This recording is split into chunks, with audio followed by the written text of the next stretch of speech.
এটা কি শুনলাম? নকুলের ছেলে আর্য? অন্তরার জীবনে নতুন ঝড়। পরিবারের বিরুদ্ধে আর্যকে বিয়ে করার সিদ্ধান্ত নিল অন্তরা। দাদা হিসেবে অন্তরাকে রক্ষা করার প্রতিশ্রুতি দিল অনিরুদ্ধ।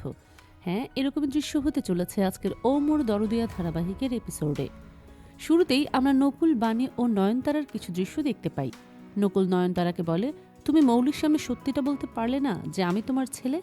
এই কথা শুনে তো বাণী অবাক হয়ে যায় এবং মনে মনে বলে, আর্য তাহলে নয়নতারা কাকিমার নাতি? পরের সিনে অন্তরা চলে আসে হসপিটালে এবং বাণীকে আর্যর কথা জিজ্ঞেস করে। বাণী জানায় আর্য এখন ভালো আছে, চিন্তার কোনো কারণ নেই। অন্যদিকে তাপস অন্তরাকে ফলো করতে করতে হসপিটালে পৌঁছে যায়। এরই মধ্যেই অন্তরা বাণীকে বলে আর্যর কাছে যেতে চাই, কিন্তু বাণী চিন্তায় পড়ে যায়, এই মুহূর্তে যদি তাপস কিংবা নকুল ও নয়নতারা চলে আসে তাহলে কি হবে। পরবর্তীতে বাণী অন্তরাকে নিয়ে কেবিনে চলে যায়। সেখানে অন্তরা আর্যকে দেখে কান্না করতে থাকে। এরপর সে বাণীকে বলে সে কিছুক্ষণ আর্যর কাছে বসতে চায়। তখন বাণী অন্তরাকে ঘরে রেখে বেরিয়ে যায়। অন্যদিকে নয়নতারা এবং নকুল কথা বলছিল আর সেটা তাপস দেখে ফেলে।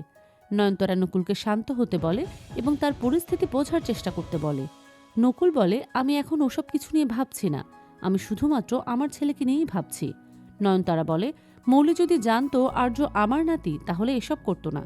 আড়াল থেকে এই কথাটা শুনে তাপস অবাক হয়ে যায় এবং সে সিদ্ধান্ত নেয় কিছুতেই অন্তরার সাথে আর্যর বিয়ে হতে দেবে না।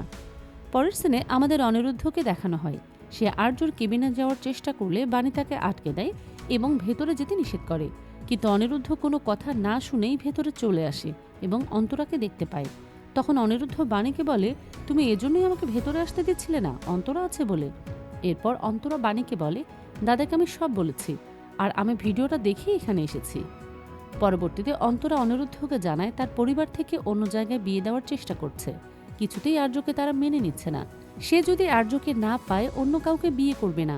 তখন অনিরুদ্ধ বলে, আর্য আগে সুস্থ হয়ে যাক আর তুমি ক্যারিয়ার গড়ো, তারপর বিয়ে। এরই মধ্যেই সেখানে নয়নতারা প্রবেশ করে এবং বাণীকে জিজ্ঞেস করে আর্য কেমন আছে। বাণী জানায় আর্য এখন ঠিক আছে। এরপর নয়নতারা অনিরুদ্ধ ও বাণীকে ধন্যবাদ জানায়, যা দেখে অনিরুদ্ধ অবাক হয়ে যায় এবং নয়নতারাকে জিজ্ঞেস করে সে কেন তাকে ধন্যবাদ জানাচ্ছে আর এখানেই বা সে কি করছে। তখন নয়নতারা বলে, মৌলি যা করেছে একদম ঠিক করেনি, কিন্তু তোমরা কত সুন্দর ছেলেটাকে সাহায্য করলে। পরের সিনে আমরা কাবেরী ও অন্তরাকে দেখতে পাই। কাবেরী অন্তরাকে অনেক বকাবকি করছিল আর্যর সাথে মেলামেশা করার জন্য, কিন্তু অন্তরা কিছুতেই তার মায়ের কথা শুনতে চায় না। সে তার মাকে বলে দেয় বিয়ে করলে সে আর্যকেই বিয়ে করবে। এই কথা শুনে কাবেরী অনেক রেগে যায় এবং তাপসের ফোন করে, কিন্তু দুর্ভাগ্যবশত ফোনটা সাথী রিসিভ করে এবং কাবেরীর বলা কথাগুলো শুনে ফেলে।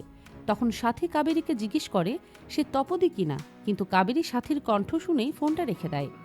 পরের সিনে আমরা অনিরুদ্ধ ও বাণীকে দেখতে পাই। বাণী অনিরুদ্ধকে জানায় আর্য নকুলের ছেলে। এই কথা শুনে তো অনিরুদ্ধ অনেক অবাক হয়ে যায় এবং বাণীকে বকাবকি করতে থাকে এই সত্যি কথাটা এতক্ষণ চেপে রাখার জন্য। এরপর অনিরুদ্ধ বলে এজন্যই বাবা কিছুতেই অন্তরার রিলেশনটা মেনে নিতে চাইছে না, কারণ ওদের বিয়ে হলে সব সত্যি সবার সামনে চলে আসবে। পরের সিনে আমরা নয়নতারা ও মৌলিকে দেখতে পাই। নয়নতারা মৌলিকে বলে, তুমি একদম ঠিক করনি এভাবে আর্যকে সাহায্য না করে। তখন মৌলি বলে, এতদিন তো তুমি নিজের স্বার্থমতো কাজ করতে বলেছ, আজকে কেন এরকম বলছো? তখন নয়নতারা বলে, যেটাই হোক না কেন আজকে ব্যাপারটা আমার একদম ভালো লাগেনি। অন্যদিকে অনিরুদ্ধ এবং অন্তরা কফি শপে দেখা করে। অন্তরা অনিরুদ্ধকে জানায় বাড়িতে আর্যর বিষয়টাকে নিয়ে খুবই ঝামেলা হচ্ছে, তাই সে সিদ্ধান্ত নিয়েছে আর্যকে লুকিয়ে বিয়ে করবে। এরপর অন্তরা অনিরুদ্ধকে জিজ্ঞেস করে সে তার পাশে থাকবে কিনা। তখন অনিরুদ্ধ অন্তরাকে বোঝানোর চেষ্টা করে আগে যেন সে তার নিজের ক্যারিয়ার তৈরি করে, তারপর বিয়ে নিয়ে ভাবে, কিন্তু অন্তরা কোনো কথাই শুনতে চায় না। তখন অনিরুদ্ধ মনে মনে বলে, আমি তোমাকে বলতেও পারছি না তুমি আমার বোন, বাবা কিছুতেই তোমাদের বিয়ে হতে দেবে না।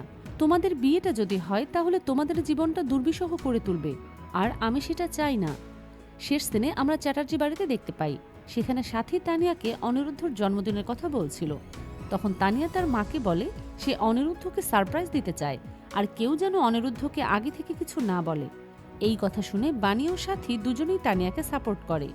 আজকের পর্ব এটুকুই, দেখা হচ্ছে আগামী পর্বে।